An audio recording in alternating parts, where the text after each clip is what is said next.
Okay, so we're off to our next example. This is example 5, page 401 in the book. So this is about IQ tests and IQ scores. So the scores for IQ tests are normally distributed with a mean of 100 and standard deviation of 10. Cynthia gives an IQ test to all 200 IB diploma program students in the school. Her results are shown in the table. So we'll need to put in the results in our table here. 5, 14, 74, 58, 34, and 15. And we could just check our numbers here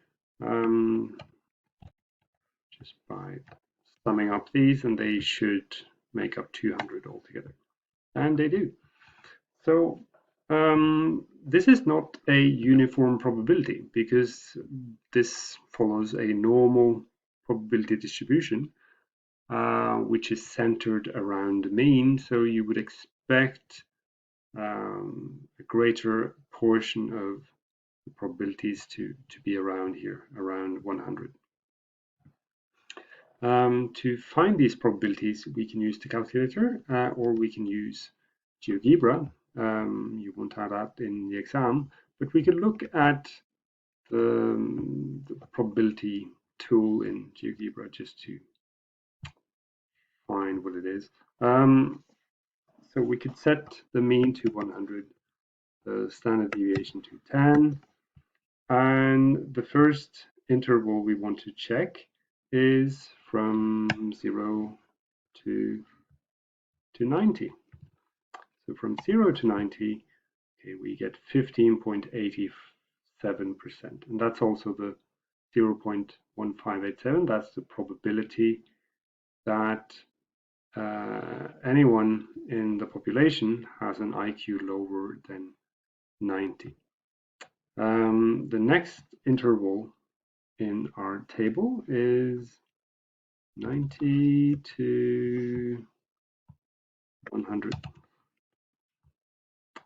And you can see that this makes up a greater area, 34.13%. So yeah, so we can keep going like that in GeoGebra. But I also want to show you how to do this on the calculator. Yeah, closed it down for some reason. Here it is. So we'll have to look at the Casio and how it's done there. So to find these probabilities, we go into stat, we go into distribution, we want to look at a normal distribution, and we want a cumulative distribution because we want to look at intervals. So we can start by setting the lower boundary at -9 multiplied with 10 to the power of 99. And the upper boundary is 90. The standard deviation is 10, and the mean is 100. And we execute, and we do indeed find that this probability is 0.1587. So 0.1587. Yeah. The next interval, the probability here, we have to set the boundaries to 90 and 100. So we can just go back here and change the values from very small number to 90, and then from 90 to 100. Execute, and we find that the probability that we're in this area is 0.3413. 3, 4, 1, 3. Now we know that the mean is 100. So we would expect this area here to have a similar percentage or probability. But we could check just in case. So if we go from 100 to 110, yeah, that's the same probability. So we can just copy that down.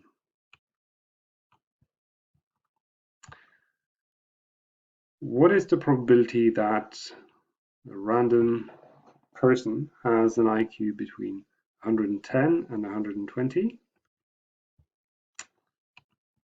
Well, we set the lower boundary to 110, the upper boundary to 120, and we execute 0.1359. 0.1, what did I say? 1359. 1359.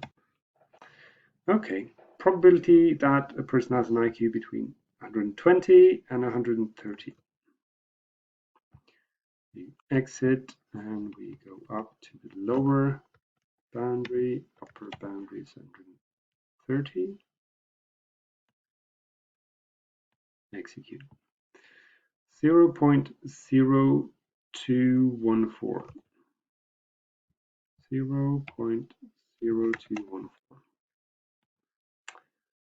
Now here some alarm bells should start ringing, and I'll explain why in a minute, but we'll check the last one as well. So more than 130, what's the probability that a person has an IQ higher than 130 in the population at large? The upper boundary here we can set to 9 multiplied with 10 to the power of 99, just to be sure, and we execute. And here this probability is quite low. So this is this number here, it's on standard form, 1.35 multiplied with 10 to the power of minus 3.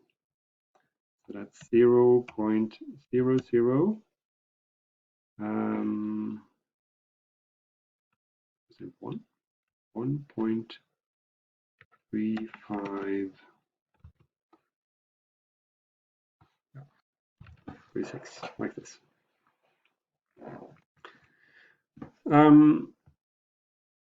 Right. So to find the expected values, we multiply the probability with the number of people in the sample, and that's 200. And we find the expected value the same way all the way down, so we could just copy this down like this. Now, what we have here is we have expected values lower than 5. And in a chi-square test, if you get expected values that are lower than 5, the standard procedure then would be to not perform the test that way. It's not reliable if expected values are too low. It doesn't matter if the actual observed values are lower than 5. But if the expected values are lower, then you have to make some changes. What we can do here is we can actually reduce the number of groups. So we could say that, okay, we could lump these 3 groups together and say that the last 2 is not separate groups. So that would mean that, okay, anything bigger than 110 is one category, like this. We just delete the other 2. and we have to put in these numbers into that one. So this is going to be 58, 58 plus 34 plus 50. And we can delete the last two. So 107 people in this group here, then, or 107 students. And that means that we can add together these probabilities as well. So we can do that by simply adding them together like this.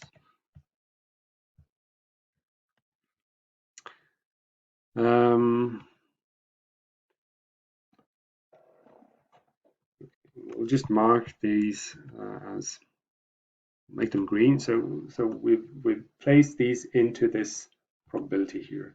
And the sum of probabilities should always be, well, you guessed it, has to be 1. And it's very close to 1. It's because we rounded off these numbers that we don't get exactly 1. Now, we're going to go into the Casio and enter these values manually. So we make two lists, one with the frequency and one with the probability. Now before that, we could just check, okay, what would be the sum of the expected values? Well, they would have to add up to something as well. They add up to 200 or close to 200 because we rounded off.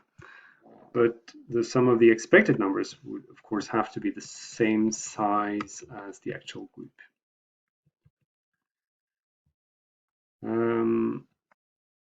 On the calculator, let's see. It's going to look like this. So you enter the observed values from the first column and the expected values you found by using the normal distribution function, and enter them like this. And we go into test. That's F3.